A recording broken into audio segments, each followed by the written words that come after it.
Ma'am, nangangopya po si Scarlett sa akin, no? Apakasinungaling mo, Samantha. May nangangopya pala dito. Bagsak ka na sa akin, Scarlett. Apakasama talaga ng ugali mo, Samantha. Nay! O anak, anyari sa'yo? Binagsak ako ng teacher ko. Naniwala kasi siya kay Samantha na nangopya daw ako. Totoo ba yun, Scarlett? Hindi, Nay. Siya talaga yung nangopya sa akin. Walang iya yan, ah. Humanda siya sa akin. Tara, anak. A few moments later. Ma'am, bakit niyo po kami pinatawag dito? Eh, kasi yung anak mo, sinungaling. Siya naman talaga yung nangopya kay Scarlett, eh. Hindi po totoo yan. Para malaman natin kung sino nagsasabi ng totoo sa inyong dalawa, mag-quiz na lang kayo ulit. Patay ako nito. Humanda ka ng mapahiya, Samantha. Okay, time's up. Pass your papers. Scarlett, naka-perfect ka. Yes! Talino talaga ng anak ko. Samantha, wala kang tamang sagot. Ikaw talaga ang totoong nangungopya. Nakakahiya ka, Samantha. Humanda ka sa akin sa bahay. Tara! Huwag po, Nay! Guys, naiiyak ako ngayon. Sobrang lala na nangyari sa akin. Imagine, 8 AM yung flight namin mamaya ni Honey Bunch. Nandito pa kami sa Korea. Tapos, ang nangyari, oh my gosh, grabe. Sobrang nakaka-stress. Bumili kasi kami dito sa cosmetic shop na tier-tier. Tapos, edi may mga tax refund siya. Edi binigay ko yung mga passport namin, ganyan. Yung kay Honey Bunch na balik. Tapos ako, ang tanga ko kasi na-distract ako kay ate kasi marunong siya mag-Pilipino. Siyempre na-entertain ako ganyan. So anong nangyari, inaya na ako umalis ni Honey Bunch. Hindi ko man lang napansin na hindi ko nakuha yung passport. Sobrang tanga. Kumain pa kami, naglibot-libot pa kami. Like hindi ko man napansin. Pauwi na kami papuntang hotel. 600 pesos yung booking. 10 minutes lang kami nakasakay, tapos chinek ko yung bag ko. Sabi ko, bakit walang passport dito? Wala yung passport ko. Tapos naalala ko, naiwan ko pala dun sa tier-tier shop. Ay, kanina sobrang nanginginig ako. Sobrang gusto kong umiyak. Problema pa is hindi pa siya 100% sure kung sa tier-tier na naiwan yun. Hindi doon talaga, sure ako na sa tier-tier ko talaga siya naiwan. So kailangan ko ulit mag-rebook ng flight namin papuntang Tokyo. Ang mahal. Grabe, kasi bukas na agad. Ang worst case scenario pa dito, baka na-misplace nila or nabigay nila sa ibang customer. Shit. Pumunta kami sa police station dito, tinawagan nila yung mga staff kaso hindi na daw kaya. May tumutulong sa amin kanina kaso hindi na talaga siya pwedeng buksan. Ngayon pa talaga ako sinusubukan ng panahon kung kailan last day na namin. Like ngayon pa talaga siya nangyari. Kasi pag hindi ko nakuha yung passport, wala. Uuwi na talaga kami ng Pinas. Kailangan ko kumuha ng emergency passport. Kasi imagine, bayad ko na lahat ng hotel namin sa Japan. Kung di kami matutuloy dun, parang nagsayang lang ako ng pera. Guys, update ko kayo mamaya kung makukuha ko yung passport ko or kung matutuloy pa yung Japan trip namin. Ayoko talaga sa kanya. Bes, ayan siya oh, yung pet peeve mo. Hi! Panira ng araw. Okay, class, break time muna tayo. Hala, naiwan ko yung baon kong pagkain. Scarlett to, may sobra pa ako. Baka gutom ka na. Talaga? Bibigyan mo ko? Oo, ano ka ba? Gusto ko maging close tayo. Parang bumabait tong pet peeve ko, Hala, may quiz pala tayo. Bes, sabay tayo mag-review mamaya, ha? Naku, sorry, Bes. Kakain kasi kami ng jowa ko mamaya. Di mo ba kaya mag-isa? Ano ba yan? Ako na lang, sabay tayo mag-review. Tsaka, may reviewer din ako dito, oh. Ayan na naman siya. Sure ka? Ako talaga yung gusto mo kasabay mag-review? Oo naman, ba't naman hindi? Idol nga kita kasi ang talino mo, eh.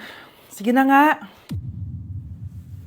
Okay, class, para sa activity natin today, pili kayo ng partner nyo. Bes, partner tayo, ah. Sorry na, Bes. Partner na kasi kami ng baby loves ko, eh. Partner na kami ng baby loves ko, eh. Tayo na lang yung partner, Scarlett. Ikaw na naman. Buti ka pa. Gusto mo ako makapartner. Ayan, perfect! Partner kayo ng pet peeve mo. Ha? Bes, pet peeve mo pala ako? After mo siraan sa amin yan, BFF na kayo ngayon? Samantha! Samantha, magpapaliwanag ako. Oh, ba't nandito ka? Pet peeve mo ako, di ba? Umalis ka na. Oo, pet peeve kita. Dati. Kasi ang sungit mo sa akin eh. Tapos palagi mo ako iniinis. Alam mo kung bakit? Kasi gusto kita. Ha? Wala, never mind. Samantha! Okay, class, magdi-discuss ako. Makinig kayo sa akin, ha? Oh, grabe, ang ganda ko talaga. Masaya na naman siya, Humanda ka sa akin. Ma'am, di ba po bawal mag-makeup kapag oras ng klase? Si Scarlett kasi nagme-makeup po. Lu, pero pag ikaw pwede? Basto. Ay, oo. Mamaya na yung makeup na yung Scarlett, ha? Makinig ka sa akin. Di na siya makakapag-retouch. Okay, class. Dalawa ang naka-perfect sa exam natin. Si Cheska. Expect ko naman na perfect ako, eh. At si Scarlett. Perfect din ako. Talagang nilalabanan ako ng babaeng to. Patingin na test paper mo. Ma'am, di ba wrong spelling is wrong? Mali yung pneumonia niya, oh. Walang P sa una. Ha? Ay, oo nga. Kulang ng P. Hindi ka na perfect, Scarlett, ha? Ayan, ako na ulit ang highest dito sa klase. Kontrabida talaga tong si Samantha sa buhay ko. Bakit di nagre-reply yung jowa ko? Saan na ba yun? Tagal naman ni Scarlett. Saan na kaya yun? Hi, Miguel! Oh, Samantha, samahan mo naman ako sa kantin. Libre kita. Di pwede. Hinihintay ko yung jowa ko. Ha? Nasaan na ba yun? Yay! Sasamahan mo ako!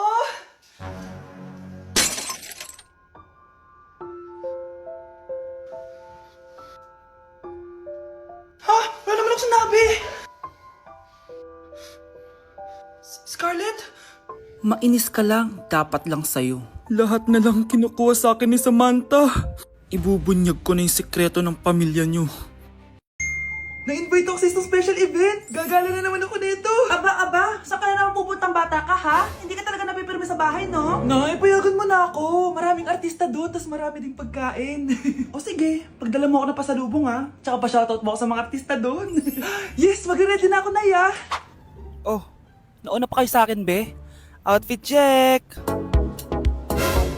This is my outfit. Actually, the theme is Purple Business Extravaganza. Basta purple, wear something purple. Let's go!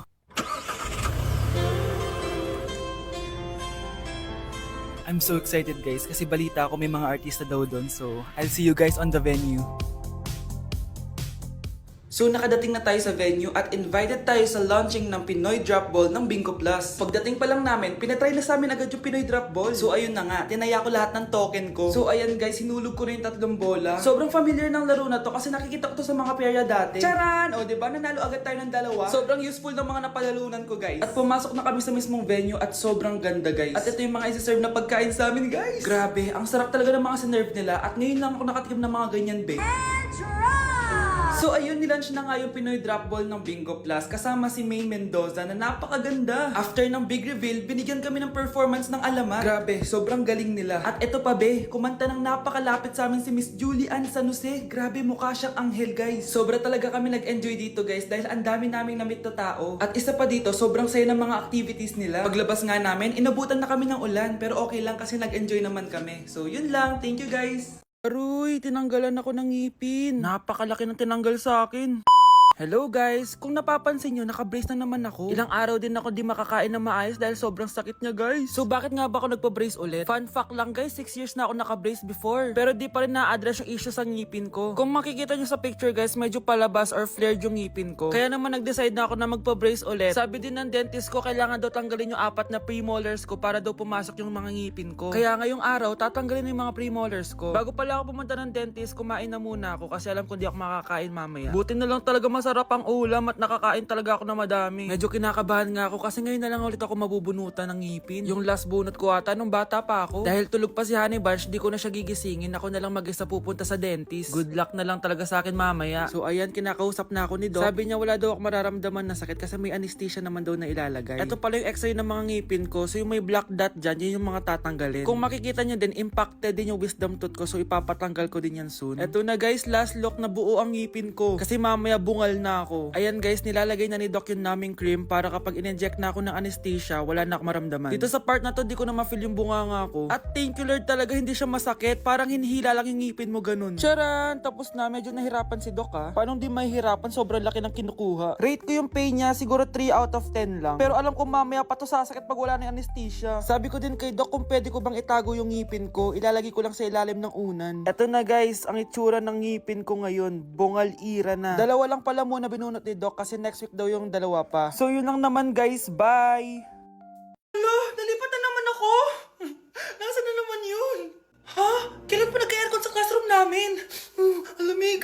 Class, bring out your iPad and Apple Pencil. Mag-lecture tayo, okay? Kopyahin niyo yung nasa projector. Ano daw? iPad na gamit ngayon? Grabe, ang yayaman naman ng mga tao dito. Ma'am, pwede mo ba ako magsulat sa notebook? Ha? Wala kang iPad?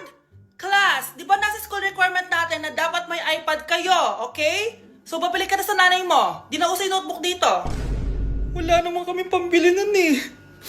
Oh, class, i-share nyo naman kung saan kayo pumupunta tuwing weekends. Ah, ma'am, nasa Japan po kami tuwing weekends kasi malamig dun tapos may snow pa. Ma'am, sa Paris po kami. Nandun po kasi yung Eiffel Tower tapos sila mami po kasi mahilig mag-shopping dun eh. Lu, ang bongga naman ng mga to. Oh, ikaw Scarlett.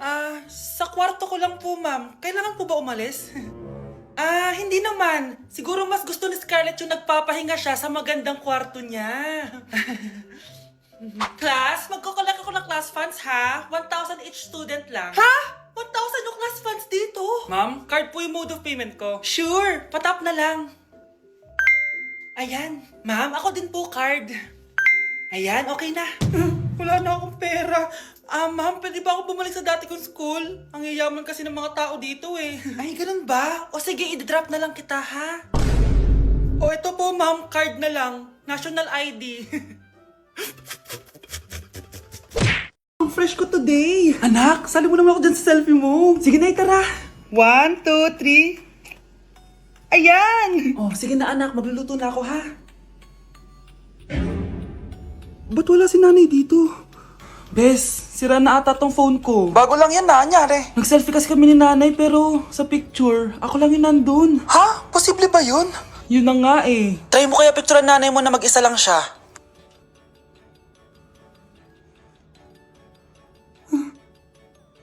Wala talaga siya.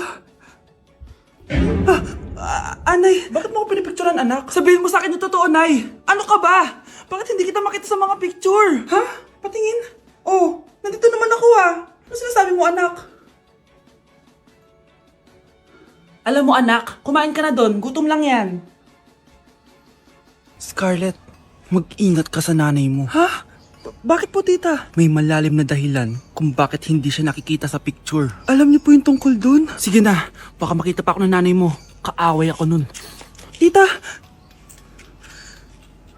Oras na para malaman mo kung sino ka talaga, Scarlett. Mukha ka na namang stress anak. O eto, mawawala yung iniisip mo. Ano to, Nay? Gatas lang yan, ano ka ba?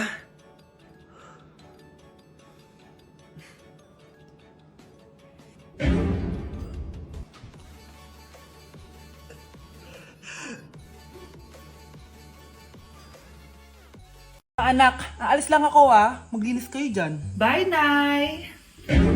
At dahil wala na si Nanay, ako ang bago niyong boss. Kaya sundin yung mga inuutos ko, ha? O Kyle, ikaw na magugas ng mga plato doon ha. Wow, lakas magutos, ha? Aba, nagrereklamo ka ba?